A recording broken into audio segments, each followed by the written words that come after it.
నివార్ తుఫాను. ఒక ఊరిలో హరి అనే ఒక వ్యక్తి ఉండేవాడు. హరి ఇటుకలతో చేసిన ఒక పెంకుటిల్లులో నివసించేవాడు. అదే ఊరిలో కృష్ణ అనే మరొక అతను ఉండేవాడు. కృష్ణ ధనవంతుడు. అతను ఒక పెద్ద ఇంట్లో ఉండేవాడు. ఒకరోజు నల్ల మేఘాలతో పెద్ద గాలితో వర్షం మొదలయ్యింది. అది మెరుపులతో కూడిన బీభత్సమైన గాలితో ఉన్న నివార్ తుఫాను. రోజుల కొద్దీ విపరీతంగా తుఫాను ఉండటం వల్ల ఆ ఊరంతా మునిగిపోయింది. తుఫాను యొక్క వరద నీటి వలన హరి యొక్క పెంకుటిల్లు సగం మునిగిపోయింది. హరికి ఆ తుఫానులో ఎటు వెళ్ళి తలదాచుకోవాలో అర్థం కాలేదు. అతను తన ఇంటి ఎదురుగా ఉన్న కృష్ణ ఇంటి దగ్గరికి పరిగెత్తాడు. అతను కృష్ణ బయటికి రా అని అరిచాడు. వరద నీటి వలన నా ఇల్లు మునిగిపోయింది. ఈ తుఫానులో నేను ఎక్కడికి వెళ్ళి ఉండాలో నాకు అసలు అర్థం కావట్లేదు. అందువలన తుఫాను తగ్గే వరకైనా నన్ను నీ ఇంట్లో ఉండనిస్తావా? చూడు హరి, నీలాంటి పేదవాడిని మా ఇంట్లో ఉంచుకోవడం కుదరదు. నీ ఇల్లు మునిగిపోతే నేనేం చేయను?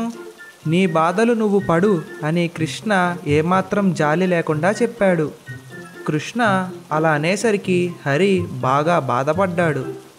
అతనికి ఆ దేవుడే దిక్కని ఆ దేవుడి మందిరం దగ్గరికి పరిగెత్తాడు.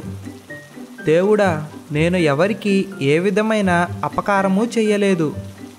ఈ నివార్ తుఫాను వల్ల నా ఇల్లు మునిగిపోయింది. దయచేసి ఈ తుఫాను నుండి నువ్వే నన్ను కాపాడాలి అని ప్రార్థించాడు. చూడు హరి, నీ ఇల్లు మునిగిపోయిందని బాధపడకు. నీకు ఒక పెద్ద ఇల్లు ఇస్తున్నాను. ఆ ఇల్లు గాలిలో తేలుతూ నువ్వు ఎక్కడికి వెళ్ళమంటే అటు వెళుతుంది అని ఆ దేవుడి విగ్రహంలో నుంచి సమాధానం వచ్చింది. హరి వెంటనే తన ఇంటి దగ్గరికి పరిగెత్తాడు. అతనికి తన మునిగిపోయిన ఇల్లు కాకుండా ఒక అద్భుతమైన పెద్ద మేడ కనబడింది. హరి ఆ ఇంట్లోకి వెళ్ళగానే ఆ ఇల్లు గాలిలో ఎగురుతోంది. హరి ఆ ఎగిరే ఇల్లు ద్వారా గాలిలో అటు ఇటు తిరుగుతున్నాడు. అతనికి వరద నీటిలో మునిగిపోయి కాపాడమని అరుస్తున్న ప్రజలు కనబడ్డారు. అతను వెంటనే ఆ మునిగిపోయిన ప్రజలని కాపాడి తన ఇంటిలో ఉంచాడు. ఆ మరుసటి రోజు తుఫాను ఇంకా తీవ్రంగా వచ్చింది. తుఫాను తీవ్రంగా ఉండటం వలన కృష్ణ ఇల్లు నానిపోయి పగుళ్ళు ఇచ్చింది. ఆ తుఫాను తాకిడికి ఆ రోజు రాత్రి కృష్ణ ఇల్లు కూలిపోయింది.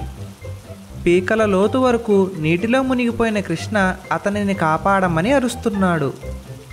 నీటిలో మునిగిపోతున్న కృష్ణని చూసి హరి జాలిపడ్డాడు. అతను వెంటనే కృష్ణని కాపాడాడు. అతని ప్రాణాలని రక్షించినందుకు కృష్ణ హరికి కృతజ్ఞతలు తెలిపాడు. కొద్ది రోజుల తరువాత తుఫాను తగ్గిపోయి పల్లెటూరు ప్రశాంతంగా మారింది.